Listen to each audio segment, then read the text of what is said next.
Welcome to The Newsworthy. All the day's news in less than 10 minutes. Fast, fair, fun, and on the go. Thanks so much for tuning in. Today, we're talking about the Super Bowl the day after. From the game to the controversies. Plus an Amtrak crash, Google's hiring, and Lady Gaga says sorry. All that and much more in less than 10 minutes. I'm Erica Mandy. Today is Monday, February 5th. You ready? Let's do this. The Philadelphia Eagles made history last night. They beat the New England Patriots to win Super Bowl 52. And this was the first time the Philadelphia Eagles have ever won the Super Bowl. The final score, 41-33. Fans were already celebrating in Philly last night. Time reports fans poured into the streets cheering. There were even some fireworks and actual fires. The city put hydraulic fluid on the light poles to try and keep fans from climbing those poles. And probably because of all that celebrating, you may see fewer colleagues at work today. About 14 million Americans are expected to call out sick today, making it one of the biggest sick days of the year. Also of note, Justin Timberlake did the halftime show. No guests, but there was a tribute to Prince. There were rumors he would use a hologram of Prince, but instead, a video of Prince played on a banner behind JT. And if you were watching the game, you may have noticed just a blank black screen during a commercial break for about 30 seconds. NBC Sports simply blamed it on a, quote, brief equipment failure that was quickly resolved. Those watching on Hulu also had a blackout. The Verge reports the live stream failed altogether during the final moments of the game. Oops. It came back on before the game ended, but fans were not thrilled. Hulu just said it was a technical issue and restarting the app would fix it. So what about the commercials? Well, there was at least one controversy. NBC News says some people are not very happy about a commercial for Dodge Ram trucks that used the voice of Martin Luther King Jr. Critics online said the MLK speech should not have been used to, well, sell trucks. Others felt it was well-intentioned.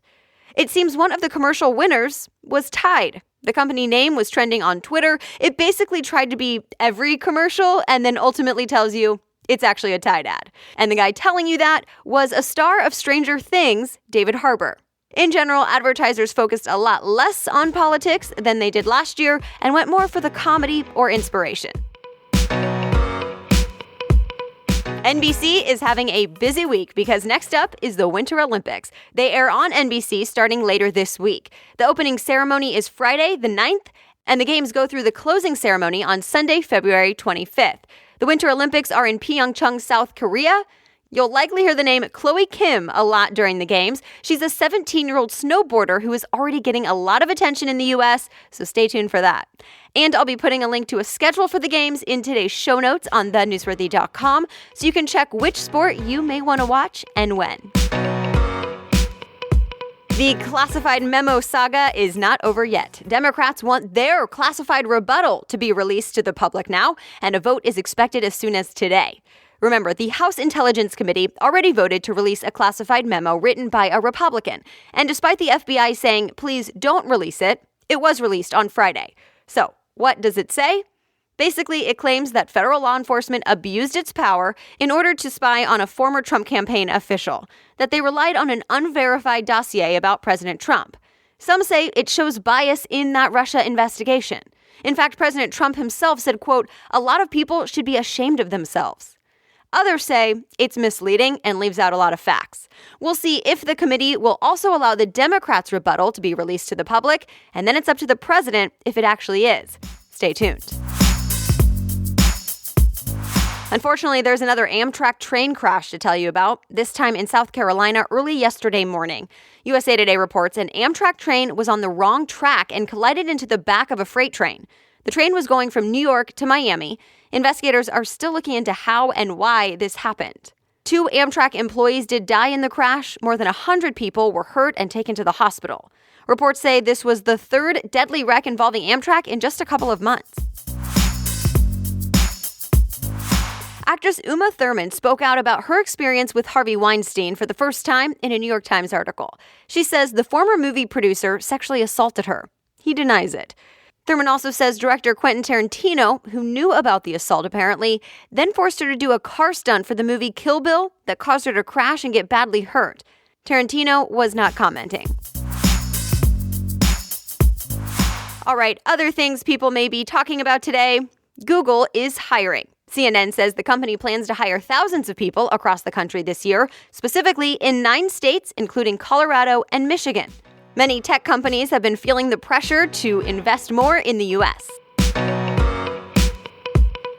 So we've talked about Elon Musk's flamethrowers before, but there's an update. One, they sold out really fast. 20,000 pre-orders happened in just days.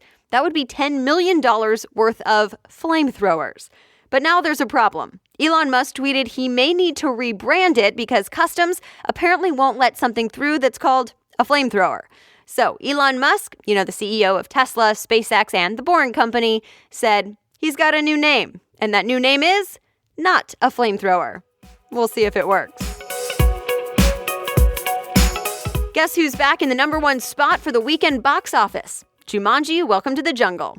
The Hollywood Reporter says it's the first time since the movie Titanic in 1998 that a movie released back in December won a weekend in February. That said, Super Bowl weekend tends to be a pretty quiet one at the movie theater. Lady Gaga is saying sorry to her fans. She's canceling the rest of her tour. People magazine reports that means 10 more concerts that were scheduled for Europe will not be happening. Lady Gaga says it's because she's struggling with a chronic pain from fibromyalgia. And even though she's devastated to cancel, she says she needs to listen to her doctors. Refunds will start going out tomorrow. And real quick, if anyone still doubted it, it's true. The Daily Mail reports Kylie Jenner now confirms she gave birth to a baby girl on February 1st. And that's it. You are caught up from the weekend. Thanks so much again for listening. One thing to watch for later this week, another government shutdown deadline. You can always read more about any of the stories that caught your attention today at thenewsworthy.com. Click episodes from the homepage and then find today's date. Please be sure to hit the subscribe or follow button or sign up to get episodes sent straight to your email inbox at thenewsworthy.com. And I always appreciate it if you leave a review and let other people know that they should listen too. The Newsworthy is ready for you every day, Monday through Friday by 4 a.m. Eastern. I'll be back with more news tomorrow. Have a great day.